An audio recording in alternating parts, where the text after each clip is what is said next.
Okay, today we're going to talk about operations with integers, and we're going to start off with adding, addition, adding integers. And just as a brief reminder of what an integer is, remember we have all the rational numbers in the world, or any numbers that we can write down without using special symbols like pi. We are allowed to use division signs. We use fractions and percents and decimal points in rational numbers. The integers are the numbers that we can write without having to use decimals and fraction bars and percents, things like that. Okay? So these are the numbers kind of like anything you could count, right? So you could count 2, you could count 3, you could count 114, and all these numbers opposites. So -2 and -3 and -114 and -76 and +32 and any number that doesn't have decimal points that could be written without using a decimal point. Obviously, any of these numbers you could write down. 18, you could put a decimal place on there, and it'll still be 18. That's an integer. Okay, let's talk about adding integers together. So basically, positive and negative whole numbers. Right? So with me to help us out here, I have some integer chips. This is Chip. He's a really nice guy. You can tell that he's feeling pretty positive right now. You can tell both because of that smiley face on him. You can also tell because he's yellow. All right, a yellow chip represents +1. All right, on the back side of Chip, though, he's kind of like that guy in the Lego movie, the Bad Cop, Good Cop. On the back side is the negative chip. So red means -1. Okay. So that is Chip. Thank you very much, Chip. I'm going to go ahead and use your friends without faces here. It'll distract us too much. But yellow means positive, red means negative. And so if I have a bunch of yellows, now this is the number 2. Right, this is the number 3, the number 4, the number 5. Okay, the more and more chips I add together, the higher the number it gets. And likewise, I could have -1 if I only have one red chip. I could have -2, -3, -4, etc. Okay, so let's use our chips to demonstrate how we add integers. Right now I have an integer on the board. It's the integer 0. Right? So if I want to add chips to 0, all I got to do is put them down. So 0 plus 3, it means I'm literally going to take this empty space and put down 3 positive chips. And I'm sorry, I actually wanted to use some color coding here to help us out. So 0 plus +3 equals +3. That's what we end up with, right? Okay. Let's start off with our +3 here. And let's add 2 more chips. See what we end up with. Okay. So +3 plus +2. So I'm going to go ahead and add 2 more chips here. 1, 2. Adding just means putting them down next to these guys. So if we have 3 chips and we add 2 more, we should end up with, surprise, surprise, 5 chips. 5 chips. Okay. All right. So far, so good. This is just like, this is what we learned way back in kindergarten, first grade probably. So we're going to go ahead and erase the board here, take off all my chips, and we're going to start a new problem. So let's start off with 4 chips. Okay. We're going to start off with 4 positive chips.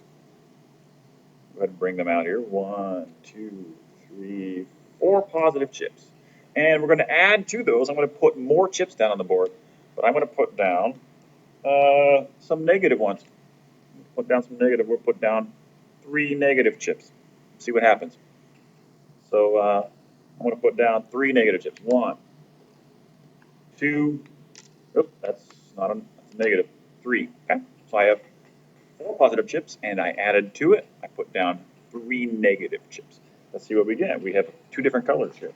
So this leads us to something very interesting here. Okay. Whenever we have a positive and a negative being added together, they create what's called a zero-sum pair. So let's break that down, those words. Zero-sum pair. A pair means 2 things, right? Like when you pair a pair of shoes is 2 shoes. So this is a zero-sum pair. Sum means you add things together. Right? We're going to add together 1 and a negative 1. And what you get is 0. Right? 1 minus 1 is 0.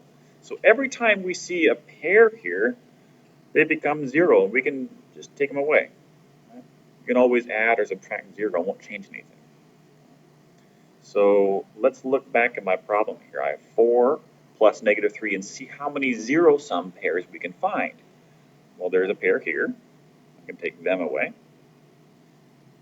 I can take away a zero-sum pair here. And I can take away a zero-sum pair here. Now, I like to give this a story. I like to say that they're getting married. Right? There's a boy and a girl, a negative positive, and they go off and they get married. And they leave the poor little bachelor. He has got no one for him. Oh, that's so sad. But he's left behind. So our answer, our sum here, 4 plus negative 3 is 1. Right? Positive 1. That's who's left over. Okay? All right, let's try another one like that. So this time I'm going to start off with, positive, let's see, we haven't done 6 yet. Positive 6. All right? Positive 6. And we're going to add to that, we're going to add more chips. We're going to put more chips on the table, and we're going to put down, let's make it really crowded, shall we? Let's put down 7 negatives. Okay? We're going to add 7 negatives here and see what we get. All right, see what kind of sum results when we add positive 6 with negative 7. So here we're going to put down 1, 2, 3. I'll move this over a little bit. I don't know if it'll fit on my screen if I go this way. 5, 6, 7. Okay. There's 6, and then I can just put it on top of there. 1, 2, 3, 4, 5, 6, 7.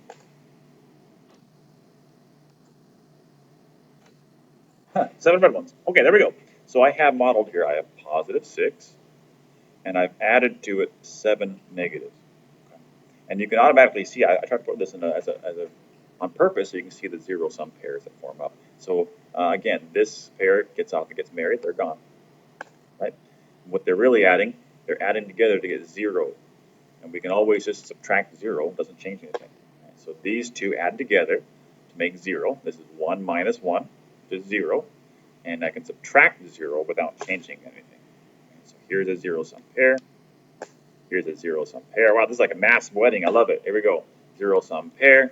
And this time we're left with one solitary person. But this one is a negative person. Ah, I'm so negative. Everyone left me. Everyone got married except for me. It's okay, bud. There's lots of fish in the sea for you. Okay? So in this case, our sum of 6 and negative 7 is negative 1. All right, let's try another one like this. Now we're going to start off with negative 2. Okay, so we'll start off with 2 negatives, and we're going to add to it. We're going to add. We'll add 3 negatives. See what we get. And you can already kind of picture what this is in your mind. We're going to add 3 negatives to it. So adding it just means putting more things down on the table. Okay, so I've added 2. There's my first 2. 2 plus negative 3, and I get, there's no zero-sum pairs. There's no weddings going on. Right? I only end up with negative 5. Negative 5. Okay, so we see something very interesting here. Let's take a look at what we've got without our chips and go ahead and have them go on to their wedding celebration and their reception. Okay, we have some examples here. When we added 2 positives together, notice we got a positive number. Let's think about that. Actually, I'll bring some chips back here. If I have some positive chips, doesn't matter how many, a whole bunch, okay, and I add some more positive chips to it, right? I'm just going to keep adding positive chips over and over and over and over again. Doesn't matter how many, right? It could be a little bit, it could be a lot, but no matter how many positive chips I end up with, I'm never ever going to create any positive. I'm not going to create any zero-sum pairs, right? There's never going to be any negatives coming out here because I'm just adding more and more positives. So our rule here, we could say, is that a positive number, any amount of positive coins, right, added to another positive equals a positive. Well, I'm running out of space here. I'm going to abbreviate a little bit here. Two positives make a positive, right? I'm going to put a positive plus a positive equals a positive. Let me fill in my operations here. Okay, so a positive plus a positive equals a positive. And likewise, if I flip all these over and made them all negatives, right? I have any number of negatives, doesn't matter how big my pile is. If I have a whole bunch of negatives and I just add more and more negatives to it, I'm never going to get any zero sum pairs because I'm never adding any positives to it, right? It's just going to become more and more and more and more negative. So a negative plus a negative equals a negative. We could say that, right? A negative plus a negative equals a negative. Now, what about these cases where I added, some of them were negative, some were positive? Now, let's take a look at our examples that we did. So here's one with different colors, right? So a positive plus a negative, and we got positive. But here's one where we got a positive plus a negative, we got a negative. So what's the difference? How do you know when you're adding one of each whether your sum will be positive or negative? Well, let's take a look what happened here, right? I started off with this one. I started off with a lot of positives, and I didn't add as many negatives. So after the negatives came and they took over, right? So I had, let me just go ahead and lay it out real quick again. I started off with 4 positives, and only 3 negatives came by to steal away the brides and go have fun, right? Only those ones came, so it wasn't enough to take away all those positives. The positives outweighed the negatives. So, and likewise on this one, I started off with 6 positives, but my negatives came by and they outweighed the positives. Right? Not only did they take away all the positives, but there was 1 negative remaining. So we could say that when you're adding a positive and a negative, it's going to end up being whatever the larger absolute value of the two numbers was. So in this case, my 4 is bigger than the 3, so my answer ended up being the same sign as that 4. And in this one, the 7 was bigger than that 6, so my answer ended up being the same sign as the 7. Let's see how that works. So, and also, let's note this, right? It's very interesting as well. Notice that what we're really doing here, let's do 4 plus negative 3, is when I add these negative 3 to it, right? I add the 3 negatives and they subtract, they take away my 3 positives, right? They take them away. There goes one, there goes another one, there goes another one. They just subtracted them out, right? So even though I was adding chips to the table, because of the zero sum going off and taking away my initial positives, I'm actually, in a way, I'm subtracting, right? So we can see that 4 minus 3 is 1. And likewise, 7 minus 6 is 1. Right? So if I want to make this a rule, I could say that if we're adding a positive and a negative together, and you'll see this sometimes, if I'm adding a positive and a negative together, we'll say what you want to do is you want to subtract the 2 absolute values. Right? So in other words, subtract the 2 numbers. Subtract, ignore the signs for a second. Subtract the smaller from the larger.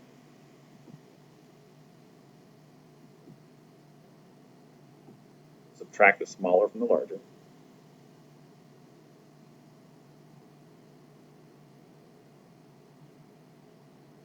And then keep the sign of whichever one was larger.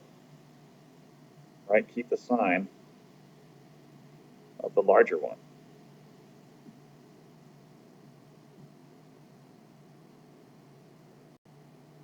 Right?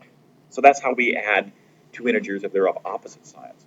We actually end up subtracting them and then keeping the sum of the sign of the larger one. So let's try a couple more examples. Let me erase all of this real quick, just to examine what that looks like. Okay, so if I have a lot of yellows, say 5 yellows, and I add 2 reds, negative 2. Okay, so this was the equation 5 plus negative 2. Okay? 5 plus negative 2. All right, right away I can see that my answer is going to be positive because the 5 is bigger than the 2. And it's going to be 3 because 5 minus 2 is 3. And sure enough, if we did it with the chips, we could see that we formed 2 zero-sum pairs. And our answer is positive 3. Okay. All right, let's try one more. I'm going to write it out and try it with using our rules and then model it with the chips. So let's take a look at this one. Let's do 4 plus negative 6. Okay. Add negative 6 to it. All right, see what we get. I think our answer is going to be negative because the 6 is bigger than the 4. And it's going to be 2 because the 6 minus 4 is 2. So our answer should be negative 2. All right, let's go ahead and just check real quick. I start off with 4, and I'm going to end up adding negative 6. 6 red. Okay, 1, 2, 3, 4, 5, 6. And I form some zero sums. There's a zero-sum pair, there's a zero-sum pair, there's a zero-sum pair. And here is a zero-sum pair. I end up with negative 2.